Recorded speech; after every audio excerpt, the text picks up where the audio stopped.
Your hand, wear a glove. Alright, let's go. Okay, so what we see in front of us is a K1 or K1A1 main battle tank. This is the tank that was indigenously designed by South Korea with a lot of assistance from America with their M1 project. Now the M1 is the Abrams, is well known. It's America's leading main battle tank, and South Koreans were looking for something to replace their aging M48 patterns, especially in the mountainous climates. They were considering buying the M1s, but I guess they determined it was inefficient and they wanted their own local defense industry to boom, and as you can tell, it did. So this is, well, the start of it. It's the K1 main battle tank. It's incorporates a lot of new technology, so chop-bomb armor, chop-bombs basically composite armors that are designed to defeat shape charge and also early kinetic penetrators. Up here we have what's 150mm K256, I think it's K256, basically based on the American M256 cannon. And apart from that, it should have a 7.62mm coaxial machine gun, as well as a 12.7 50 cal, I guess it's called K6 here, and then another 7.62 M60 basically. Yeah. Let's go. Yes, it's a K1. This is actually the prototype as well. So just like you have the XK9 back there, they don't call it XK1 for some reason. They call it prototype battle tank. So yeah, it was deployed. It's deployed from 1987. It was first developed, the drawing board and all that was in 1970s. So around the same time as the US Abrams, this thing was being developed, with a lot of assistance from the Americans, of course. Because secret technology like chop-bomb armor or like developing smoothbore guns and fire control systems are extremely difficult. See a smoke grenade discharge over here as well. So yeah, the K1 is still in use with the South Korean army actually. Called, my bad. Sorry, this is a, how can I be so stupid? This is a K1 because it uses the KM68A1 105mm gun. Okay, Shame. I'm so sorry. I totally forgot that the K1 uses 105. I thought it used 120. I literally thought that both of them use 120. Anyways, you can tell because the ball evacuator, sorry, the fuel extractor here, or ball evacuator, is rectangular. It's rectangular as in the sides are flat. If it's 120, it'll be sloped. That's the identification. Apart from the measuring, of course, 105, 120. So that refers to the diameter of the gun. So this uses a KM, this here, M68A1 licensed production version of the Royal Ordnance quick-firing L7 105mm gun used on Centurions, and another version is used on Leopard 1, the L7A3. So yeah, well, in essence, it's a main battle tank. I believe it's quite fast actually, 65 kph on roads, of course. Quite a decent range, about 550 kilometers. For a crew of 4, I'm not even specifying all this, sorry. And I'm not that well aware of its power pack. I think it's a gas turbine engine, it could be a turbo diesel. I know that the Abrams is a gas turbine, so I was under the impression it was, but it could be any type of power plant. Okay, let's move on to the next one. This is a Type 63, yes correct, Type 63 amphibious light tank, based on the PT-76 Soviet amphibious light tank, amphibious and airborne light tank is the Type 63. This mounts, I believe, the turret of a Type 62 light Chinese light tank on the hull of a PT-76 light tank chassis. So it allows it to float. It's obviously not very well armed. It's armed with an 85mm, 85, I think Type 62, 85 TC gun. Otherwise, it's got 7.62 coaxial and maybe a 12.7 50 caliber, what's it? Commander Pinto mounted machine gun. Oh yes, it was used by North Vietnam. So this explains why it was here, based on the Soviet PT-76. Yeah, Type 63 was exported to communist countries, so I can imagine it being used definitely in the Vietnam War, yeah, alongside the PT-76, which was also used. Aha! Now this, I won't say it's the creme de la creme, but basically it's, in Nami Island we saw that. Apparently it's not F48A3, it's F48A2C. Oh yeah, I mean A2C because it doesn't have the smoke grenade discharges, so it's not A3K. This is an M48A5K Pattern 3, or I don't know what the Koreans call it, but the US call it Pattern 3. Well, main battle tank. It's an early Cold War tank. Sorry, it's M45A5. I always got it M48A5K. W, I missed the W. Shame. Anyways, it's armed with also an 105mm M68A1, I think. M68A1 cannon. As well as M60 machine guns for the coax, as well as I think it'll be. Wait, why are there 2 M60 machine guns? How does that make any sense? Okay, anyways, it is an M2. Should be M2, it was M85.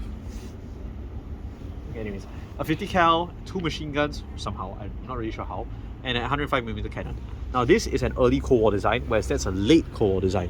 Now one clearly looks a lot more advanced than the other, and there's a reason for this. This uses steel armor. That thing over there uses like either really thin steel or aluminium, so that thing's basically just about bulletproof. It's about as bulletproof as like those gun shields or like Chamsuri over there, which got shredded. So this thing is designed to protect against, say, RPG fire, even other tank fire. This thing is designed to protect against early Cold War tank fire. So we're not talking about rocket launchers even. Like this thing will actually kind of get defeated by rocket launchers. What this thing provides is protection against small arms, artillery, mortars, and early Cold War tank fire. So say maybe something honestly like that Type 62 over there, if it fires arm piercing and not heat rounds. So yeah, this tank here was originally developed by the Americans in the early Cold Wars around 1950s and was used in the Korean War. Not with this gun though. This is F-48. This is a 105mm gun. Now, the Koreans have honestly been using these tanks even I think almost to modern day. I'm not even sure it's fully phased out, which is incredible. This tank's like a million years old compared to everything else here. I mean, not everything else here. It's literally a museum piece, and yet it's here. So But it says it will be replaced. I mean, I sincerely hope it does, because it's literally in a museum. If it's still being used, it better be by a reservist unit. It's like our Hawks, honestly. Like, they're still used by it. Yeah. So this is an M48A2C pattern. Now, essentially, all models of the pattern before the M48A5 use a 19mm gun. As you can tell, it's basically 19mm refers to the diameter of the gun. So you can tell it's shorter, it's stubbier, it's got the little muzzle brake there, the kind of like ox nose.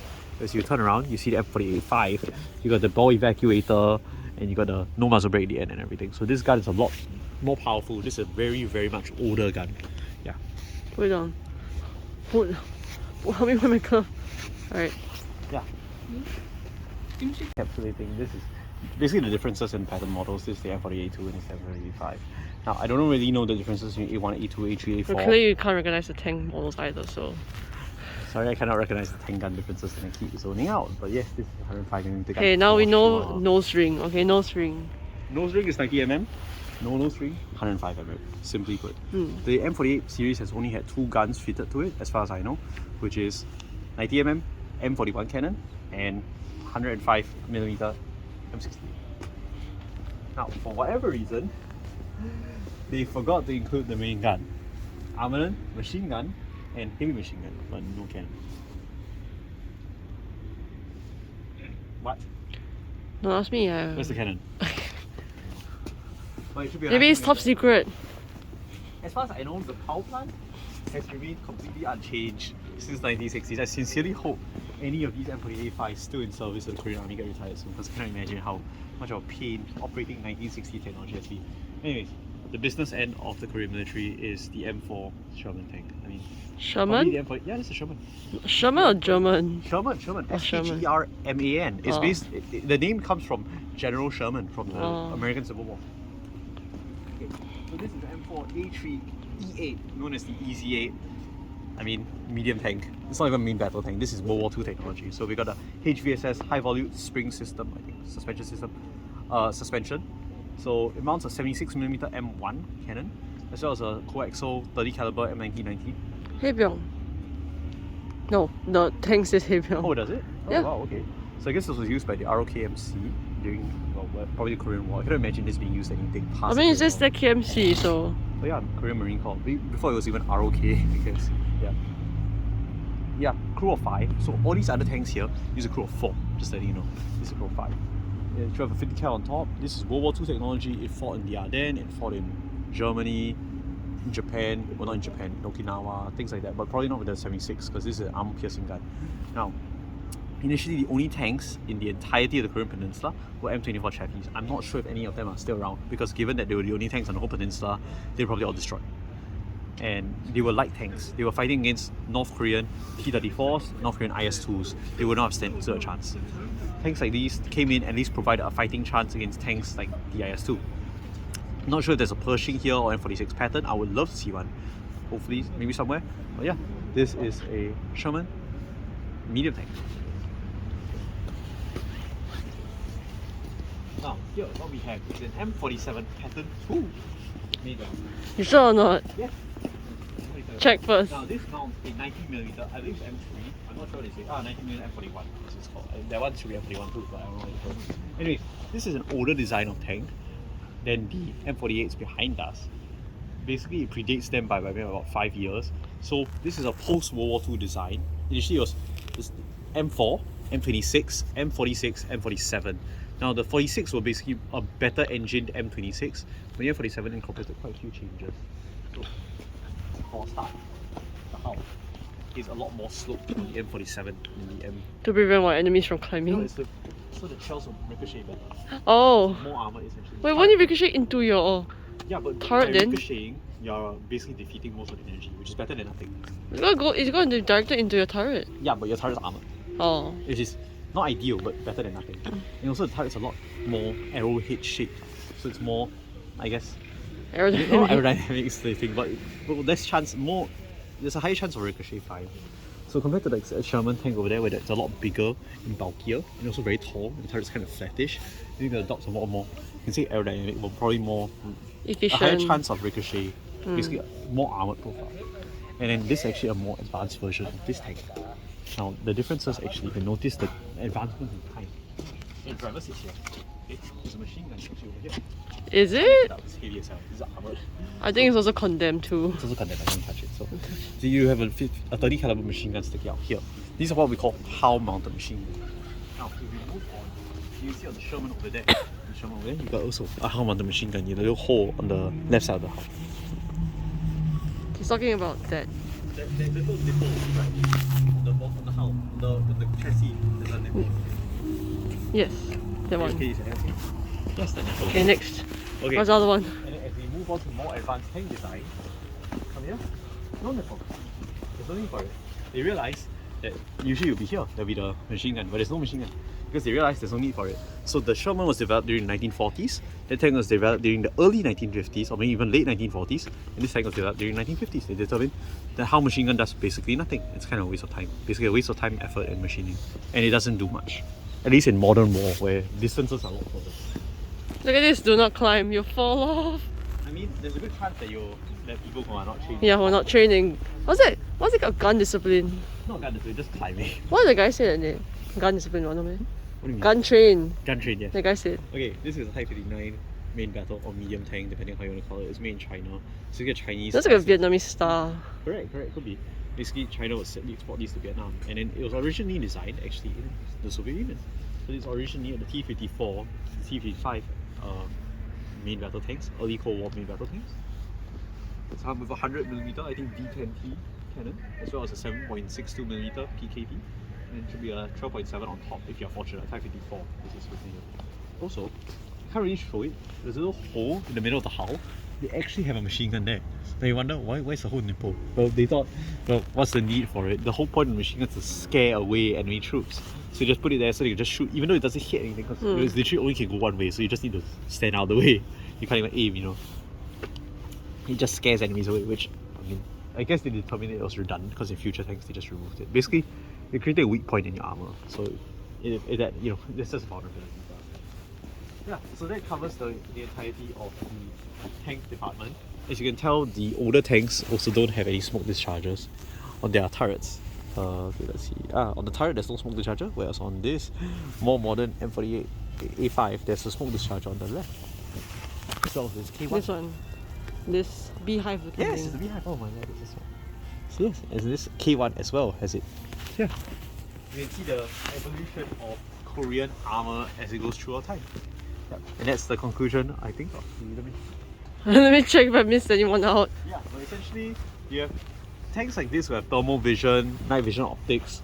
Yeah, thermal. So basically the gunners will be able to see in thermal vision. They have laser range finders. So the gunner can literally press a button, the laser will shoot out and give you the range exact, like 2,100 meters, 2,157, like down to the last meter. And the gunner will aim and fire. And so you don't have to do all that adjustment and stuff. Older tanks, like say the M4 Sherman or even the M48A2 or M48, maybe not the A5 but the A2, you literally have to like use coincidence range finding. So you have the two mirrors, two viewports, and you have to coincide the image. Then when you coincide the image, you're in range and then you fire. So things like that will take like 5 to 10 seconds. This thing will just press button, aim, fire. Even when the target's moving, the fire control system will be able to give lead and correct elevation, correct your shot as it comes in to the correct shell time you use. So in case you loaded sable instead of heat, it will even correct it for that. So you're using the correct type. Alright, that concludes the armored section of the Memorial of Korea.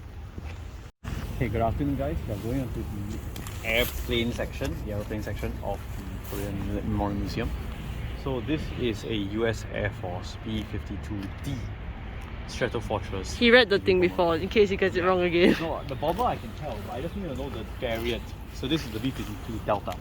Now, it's very rare. As you can tell, the top is blocked out, so that's it. So it's very rare that you get a B-52 outside of the United States.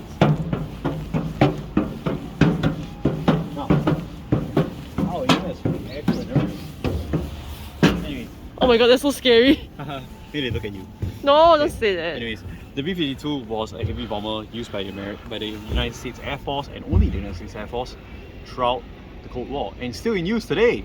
It was produced since 1950s. In fact, it was designed, drawn up. Change this with me. You should. Okay. Yeah. It was drawn up in the late 1940s. So this plane is honestly easily over going to be like 70 years old. The ones that are still flying nowadays, almost 70 years old. It's a really old plane. It's a big plane. It has 8 engines, by the way, so that's just how old the engines are. They are looking to re-engine them in the future. But essentially what it does is, it does what a bomber does. It carries a shit ton of bombs very far and then drops them all out. Its main use that's well known is probably during the Vietnam War, as well as during the Gulf War, where it's used in anger. But otherwise, the symbolism of having a B-52 has always been prominent. In modern day, it doesn't drop bombs anymore, it drops cruise missiles actually. So it drops things like air-launched cruise missiles, ALCMs, which are basically long-range missiles. And what the B-52 can do is it carries them really far for lesser fuel than other platforms, and is able to basically launch them from a high altitude with speed, so giving them a lot more range than if it were to be launched from land or by sea. It's a big bomber, it's iconic, it's B-52.